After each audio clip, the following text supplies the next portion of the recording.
Hello everyone, welcome to the Thronas IAS. In today's class, we'll discuss about two most important engineering marvels of India. आज हम दो bridge के बारे में discuss करने वाले हैं, उसके साथ ही साथ एक इम्पोर्टेंट प्रोजेक्ट के बारे में डिस्कस करेंगे जो इंडिया के बाकी पार्ट्स के साथ जम्मू कश्मीर को एक डायरेक्ट कनेक्टिविटी प्रोवाइड करता है। इंडिया का ये बहुत ही एम्बिशियस प्रोजेक्ट कुछ दिन पहले का ही न्यूज है जहां पर नरेंद्र मोदी ने जम्मू एंड कश्मीर पे दो ब्रिज का इनॉग्रेशन किया है। एक है चेनाब ब्रिज, दूसरा है आंजी घाट ब्रिज। उसके साथ ही साथ वंदे भारत ट्रेन का भी फ्लैग ऑफ किया गया है और आज हम लोग इसी के ऊपर डिस्कस करने वाले हैं। ये टॉपिक में हम लोग ये ब्रिज एंड ये प्रोजेक्ट के बारे में तो डिस्कस करेंगे, उसके साथ ही साथ देखेंगे ये जो ओवरऑल प्रोजेक्ट है इससे जम्मू एंड कश्मीर में क्या क्या डेवलपमेंट होने वाला है, ये क्यों इतना इम्पोर्टेंट है एंड इंडिया का एक एम्बिशियस प्रोजेक्ट। तो आज का हमारा टॉपिक होने वाला है the rail renaissance in Jammu and Kashmir. Okay, तो जैसे कि आप देख सकते हो कि हमारे इंडिया का दो बहुत ही इंपॉर्टेंट ब्रिज, एक का नाम है चेनाब रेलवे ब्रिज जो दुनिया का हाईएस्ट रेलवे ब्रिज है, एंड दूसरा इंडिया का फर्स्ट केबल स्टेड ब्रिज जो कि आंजी रिवर के ऊपर बनाया गया है, आंजी घाट ब्रिज। ये दो हमारा प्राइम टॉपिक है जो हाल ही में कुछ दिन पहले ही इनॉग्रेशन किया गया है। अच्छा, तो सबसे पहले हम लोग पढ़ेंगे चेनाब रेलवे ब्रिज के बारे में। चेनाब ब्रिज कहाँ पर है, इसके लोकेशन सबसे पहले हम लोग देखेंगे। ये दुनिया का हाईएस्ट रेलवे ब्रिज है और चेनाब रिवर के ऊपर है, जम्मू कश्मीर के रियासी डिस्ट्रिक्ट पर। किसके पार्ट? ये Udhampur Srinagar Baramulla rail link project का एक पार्ट।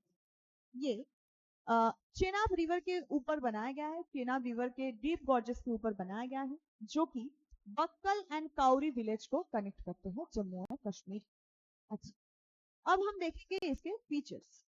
जैसे कि ये हाईएस्ट ब्रिज है तो इसका हाइट कितना है?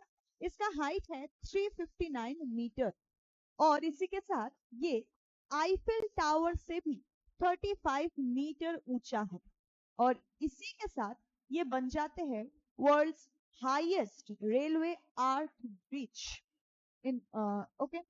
अच्छा, अब हम देखेंगे इसके लेंथ एंड इसके स्ट्रक्चर के बारे में। तो फर्स्ट ऑफ ऑल इसका जो ओवरऑल लेंथ है वो है 1315 मीटर, जिसमें ये जो आप पूरा आर्क देख रहे हो, ये आर्क में से इसका सिर्फ लेंथ है, आर्क का सिर्फ लेंथ है 785 मीटर एंड बाकी जो ये अप्रोच है, ये अप्रोच का लेंथ कितना है वो है 530 मीटर। ये प्रोजेक्ट कंस्ट्रक्ट किया है Konkan railway with the contribution of Afghan infrastructure ultra construction and engineering जो कि साउथ कोरिया की एक कंपनी है एंड बीएसएल इंडिया। ओके, अच्छा, अब उसके ये ब्रिज के हम लोग कुछ फीचर्स के बारे में और भी पढ़ेंगे। तो सबसे पहले ये जो ब्रिज है ये इंडिया का एक ऐसे रीजन पे बना हुआ है जो एक अर्थक्वेक प्रोन रीजन है, जो हाई सिक्योरिटी अलर्ट पे रहते हैं। तो इसी वजह से इसका जो अर्थक्वेक रेजिस्टेंस ब्रिज ये बनाया गया है और ये ब्रिज एक ब्लस्ट प्रूफ ब्रिज है और इसका ओवरऑल फाउंडेशन का डिजाइन किया है आईआईएससी बैंगलोर ने एंड उसके साथ ही साथ इसके सिस्मिक एनालिसिस ये किया है IIT Delhi and IIT Roorkee. DRDO ने इसके ब्लस्ट प्रूफ को एंश्योर किया है एंड ओवरऑल जो मेन आर्क है ये आर्क का डिजाइन किया गया है बाय लियोनहार्ड एंड्रा नाम की एक कंपनी जो कि एक जर्मनी बेस्ड कंपनी है। अच्छा, अब हम लोग ये ब्रिज के ड्यूरेबिलिटी एंड सेफ्टी के बारे में देखने वाले हैं। तो ये ब्रिज मैग्नीट्यूड 8 तक के जो अर्थक्वेक है यहाँ पर सस्टेन कर सकते हैं। उसके साथ साथ 40 ton 40 ton of TNT blast पर भी ये सस्टेन कर सकते हैं, ये तक ये सस्टेन कर सकते हैं। और ये जो स्टील से बनाया हुआ है वो कुछ ऐसा है कि -40 से लेकर -10 से लेकर 40 डिग्री सेल्सियस तक का जो टेम्परेचर है, हार्श टेम्परेचर पे भी ये सस्टेन करेगा एंड खराब नहीं होगा। एंड इसी के साथ साथ ये इसके ऊपर से ट्रेन 100 किलोमीटर पर आवर तक के स्पीड में जा सकते हैं। उसके साथ ही साथ wind wind speed 260 kilometre per our तक के जो विंड स्पीड है इसमें भी ये सस्टेन करेंगे।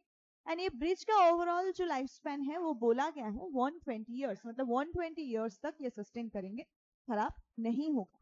और इसके ये ब्रिज बनाने के लिए कुछ इसके मैपिंग के लिए, इसके एग्जीक्यूशन के लिए कुछ ऐसे सॉफ्टवेयर यूज किया गया है जो कि एक मोस्ट सोफिस्टिकेटेड सॉफ्टवेयर है जिसका नाम है टेक्ला सॉफ्टवेयर, ताकि यहाँ पे और भी ज्यादा सेफ्टी वगैरह प्रोवाइड किया जाए।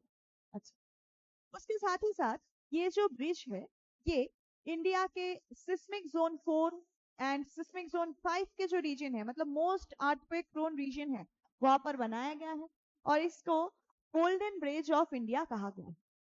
ये ब्रिज का यूनिक फीचर ये है कि ये ब्रिज के ऊपर टोटल 8 पिलर है और 8 पिलर में से अगर एक भी पिलर खराब हो जाए फिर भी इसके ऊपर से कम स्पीड पे ट्रेन जा सकते हैं। मतलब एक पिलर खराब हो जाने के बाद भी ट्रेन को ये होल्ड कर सकते हैं, तो ये इसका एक यूनिक फीचर हो जाता है।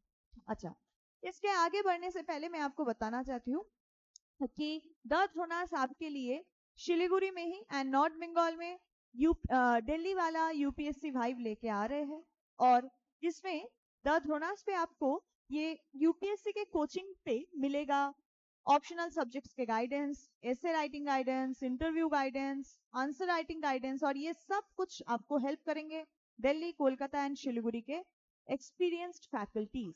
अगर आप यूपीएससी के लिए प्रिपेयर करना चाहते हो तो आप द ध्रुनास के साथ जुड़ सकते हो और इसके लिए आपको ये जो स्क्रीन पे नंबर दिया गया है ये नंबर पे आपको कॉल करना होगा या फिर ये ध्रुनास का एड्रेस है, ये एड्रेस पे आकर भी आप इंक्वायरी कर सकते हो। यूपीएससी के लिए अगर आप प्रिपरेशन शुरू करना चाहते हो तो देर किस बात की, आप द ध्रुनास के साथ शिलीगुड़ी पे बैठकर ही यूपीएससी का प्रिपरेशन शुरू कर सकते हो। अच्छा, अभी हम टॉपिक पे आगे बढ़ते हैं। नेक्स्ट हम और एक इंजीनियरिंग मार्वल के बारे में पढ़ने वाले हैं जो कि है आंजी घाट ब्रिज। आंजी घाट ब्रिज इंडिया का पहला एंड सबसे लंबा केबल स्टेड ब्रिज है। ये कहाँ पर है? ये जम्मू कश्मीर के रियासी डिस्ट्रिक्ट पे इसको बनाया गया है और चेनाब रिवर के एक ट्रिब्यूटरी अंजी रिवर के ऊपर इसको बनाया गया है। ओके, इसका जो फीचर्स है इसमें तो सबसे इंपॉर्टेंट है इसका लेंथ। इसका टोटल लेंथ है 725.5 मीटर, जिसमें ये जो आप केबल्स की जगह देख रहे हो ये हो जाते हैं 473.25 मीटर। और ये जो बनाया गया है ये बनाने के लिए टोटल 96 केबल्स का यूज किया गया है। ये आप देख रहे हो ये सारे केबल्स हैं, 96 केबल्स का यूज किया गया है जिसका लेंथ है 82 से 295 मीटर। अच्छा, अब ये जो ब्रिज है रिवर बेट से इसका हाइट अबाउट 331 मीटर है और इसी के साथ ये इंडिया का सेकंड हाईएस्ट रेलवे ब्रिज बन जाते हैं और इंडिया का first and highest cable railway bridge बन जाते हैं, केबल स्टेट रेलवे ब्रिज बन जाते हैं। ये जो है इसका मेन पिलर का हाइट है 193 मीटर और जो कि फाउंडेशन से इसका हाइट 193 मीटर हो जाती है। अच्छा, अब हम लोग इसके कुछ फीचर्स के बारे में देखेंगे।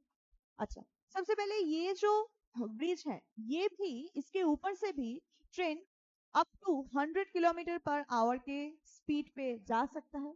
उसके साथ ये कुछ एडवांस टेक्नोलॉजीज के साथ इसको बनाया गया है, एडवांस कंस्ट्रक्शन मेथड इसको इस पे यूज किया गया है ताकि इसकी ड्यूरेबिलिटी, इसके जो सेफ्टी है इसमें और भी ध्यान दिया जाए, जैसे कि डोका जंप फ्रॉम वर्क, फिर उसके बाद पंप कॉन्क्रीटिंग, ये सब कुछ एडवांस टेक्नोलॉजिकल मेथड इस पे यूज किया गया है।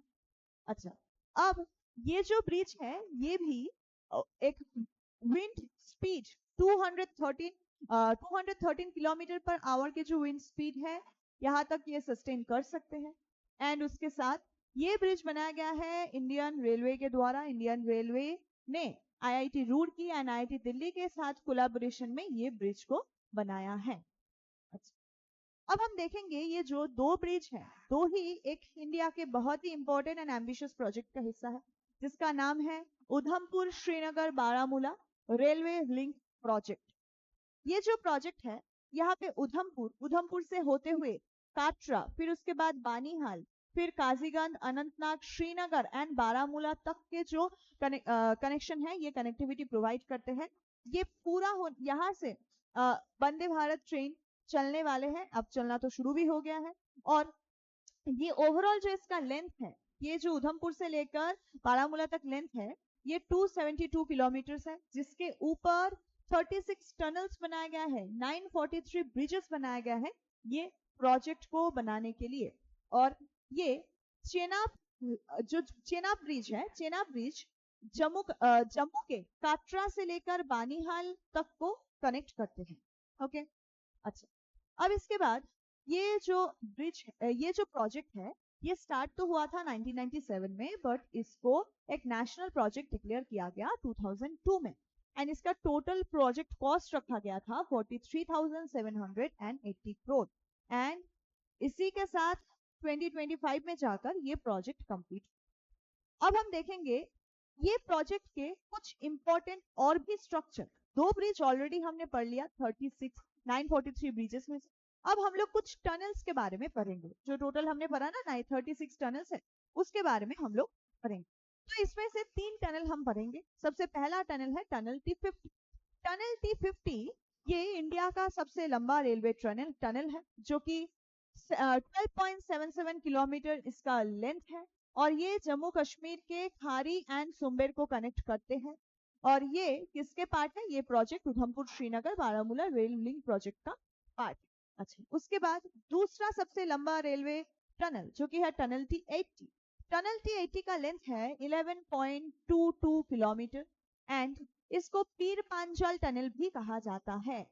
एंड ये बानीहाल से लेकर काजीगंज ये दो जगह को कनेक्ट करते हैं। अच्छा, उसके बाद टनल T44 ये इंडिया का थर्ड लॉन्गेस्ट टनल है, जो कि 11.13 किलोमीटर लेंथ है इसका। एंड ये सवालकोट एंड संगाईदान ये दो जगह को कनेक्ट करते हैं ये टनल। तो ये 3 इंपॉर्टेंट टनल है ये प्रोजेक्ट का। अच्छा, उसके बाद हम देखेंगे ये जो ओवरऑल प्रोजेक्ट है ये क्यों इतना एम्बिशियस प्रोजेक्ट है, इसका स्ट्रेटेजिक इंपॉर्टेंस ऐसा क्या है जो ये इंडिया का सबसे इंपॉर्टेंट प्रोजेक्ट इसको बना देता है, एंड जम्मू कश्मीर के लिए इसका इंपॉर्टेंस क्या है। तो first of all, Jammu Kashmir का जो पूरा रीजन है रेस्ट ऑफ इंडिया से कनेक्टेड था बाय रोडवे। रेलवे कनेक्शन यहाँ पर नहीं, तो ऑल वेदर कनेक्टिविटी यहाँ पर नहीं मिलता था, जिस वजह से जो रोडवे है वो लैंडस्लाइड के कारण से या फिर अर्थक्वेक के कारण से बीच बीच में बंद हो जाता था, जिस वजह से कनेक्टिविटी नहीं होता था, कनेक्शन नहीं बनता था। तो अब ये ब्रिज के साथ और ये ओवरऑल प्रोजेक्ट के साथ जम्मू कश्मीर के साथ जो पूरे इंडिया का बाकी पार्ट है ये ऑल वेदर कनेक्टिविटी बन चुका है। एंड नेशनल इंटीग्रेशन में ये बहुत ही ज्यादा हेल्पफुल होगा। अभी जम्मू कश्मीर में एक एक डेवलपमेंट हो सकता है, यहाँ पे ट्रैवल टूरिज्म जो है वो इंक्रीज हो सकता है। इवन जिस जगह पर ये बनाया गया है, मतलब काटरा से लेकर श्रीनगर को कनेक्ट किया गया है, श्रीनगर के बाद बारामूला को कनेक्ट किया गया है, जो कि एलओसी के बिल्कुल पास ही है। तो और काटरा से लेकर श्रीनगर तक का जो डिस्टेंस होता था बाई रोड, ये होता था 6 to 8 आवर्स, जो अभी रिड्यूस होकर हो गया है 3 घंटा। तो सोचो कितने घंटे का हमारे टाइम का सेव हो रहा है। तो नेशनल इंटीग्रेशन में ये प्रोजेक्ट बहुत ही इंपॉर्टेंट है। इसके अलावा जैसे हमने कुछ दिन पहले देखा, जम्मू कश्मीर आज भी एक बहुत ही ज्यादा ऐसे जोन है, हाई सिक्योरिटी अलर्ट पे रहते हैं, टेररिस्ट अटैक वगैरह यहाँ पे होता रहता है। तो इस वजह से ये जगह को और भी ज्यादा ये जगह पे मिलिट्री ट्रूप्स डेवलप करना चाहिए, मिलिट्री ट्रूप्स यहाँ पे डिप्लॉयमेंट करना चाहिए, मिलिट्री लॉजिस्टिक्स यहाँ पे और भी ज्यादा लाना चाहिए, डेवलपमेंट यहाँ पे ज्यादा से ज्यादा होना चाहिए। तो ये कनेक्टिविटी के साथ अभी हम लोग बहुत बेहतरीन military logistic Jammu and Kashmir में पहुंचा सकते हैं, मिलिट्री ट्रूप्स को ज्यादा से ज्यादा यहाँ पे डिप्लॉय कर सकते हैं। उसके साथ ही साथ ये एक नेचुरल डिजास्टर प्रोन रीजन भी है, जैसे हम सबको पता है। तो नेचुरल अगर कोई भी डिजास्टर हो जाए तो इमरजेंसी सिचुएशन में रिलीफ पहुंचाने के लिए भी ये रोड हम ये रोड के ऊपर हम इसके थ्रू हम जा सकते हैं। एंड उसके साथ ही साथ जो भी रिलीफ कैंप्स है वो बहुत जल्दी यहाँ पे बनाया जा सकता है, रिलीफ बहुत जल्दी यहाँ पे पहुंचाया जा सकता है। तो ये सिक्योरिटी के लिए लिए बहुत ही इंपॉर्टेंट होने वाला है। अच्छा, उसके साथ नेक्स्ट यहाँ पे इकोनॉमिक डेवलपमेंट इस बीच के थ्रू, और ये जो प्रोजेक्ट है इसके थ्रू इकोनॉमिक डेवलपमेंट बढ़ सकते हैं। कैसे देखो, चेनाब ब्रिज एंड बाकी जो सारे टनल्स एंड ब्रिजेस बनाया गया है, यहाँ से ये कनेक्टिविटी बढ़ेगा। कनेक्टिविटी बढ़ेगा तो क्या होगा, ट्रैवल बढ़ेंगे, टूरिज्म बढ़ेंगे, टूरिज्म बढ़ेंगे तो इकोनॉमिक डेवलपमेंट यहाँ पर होगा। अच्छा, उसके साथ हम सोशियो इकोनॉमिक बेनिफिट्स के बारे में देखने वाले हैं कि जैसे यहाँ पे कनेक्टिविटी बेटर हो गया है, अभी कनेक्टिविटी बेटर हो गया तो ये सीधा सीधा इम्पैक्ट करेगा किसको, ट्रैवल एंड टूरिज्म को। टूरिज्म बढ़ेगा, टूरिज्म बढ़ेगा तो क्या होगा, टूरिज्म बढ़ेगा तो धीरे धीरे यहाँ पे पैसा आना शुरू होगा। एंड उसके साथ ही साथ आप देखोगे यहाँ पे जो होटल्स है, रेस्टोरेंट्स है, वो ज्यादा से ज्यादा इंक्रीज होगा, ज्यादा से ज्यादा बढ़ेगा। जितना ज्यादा डेवलपमेंट होगा यहाँ पर उतना ज्यादा जो भी प्राइवेट इंस्टीट्यूशंस है वो यहाँ पे पैसे इन्वेस्ट करेंगे और भी डेवलपमेंट होगा। एजुकेशन बढ़ेगा, फिर उसके बाद एजुकेशन बढ़ेगा तो जॉब क्रिएशन होगा। जॉब क्रिएशन होने के साथ साथ यहाँ पे हेल्थ केयर फैसिलिटीज बढ़ेंगे। तो ओवरऑल यहाँ पे जो डेवलपमेंट हो रहा है ये एक होलिस्टिक डेवलपमेंट हो रहा है, मतलब सिर्फ एक जगह पर नहीं, सिर्फ ट्रैवल टूरिज्म नहीं, ट्रैवल टूरिज्म के साथ साथ एजुकेशन हो, हेल्थ केयर हो, जॉब क्रिएशन हो, सारे जगह पर डेवलपमेंट हो रहा है। इसी वजह से ये जो ब्रिज है, 2 ब्रिज के साथ पूरा जो ये प्रोजेक्ट है, ये इंडिया का बहुत ही एक इम्पोर्टेंट प्रोजेक्ट है। अभी हम लोग टेररिस्ट या फिर कोई भी टाइप के जो अटैक है उसका सामना हम और भी अच्छे से कर सकते हैं, ताकि यहाँ पे कनेक्टिविटी बहुत अच्छा है। अच्छा, अब हम देखेंगे कि जम्मू एंड कश्मीर में ओवरऑल ये प्रोजेक्ट के अलावा और क्या कुछ लाया गया है ताकि जम्मू कश्मीर में रेलवे और भी अच्छा हो सके।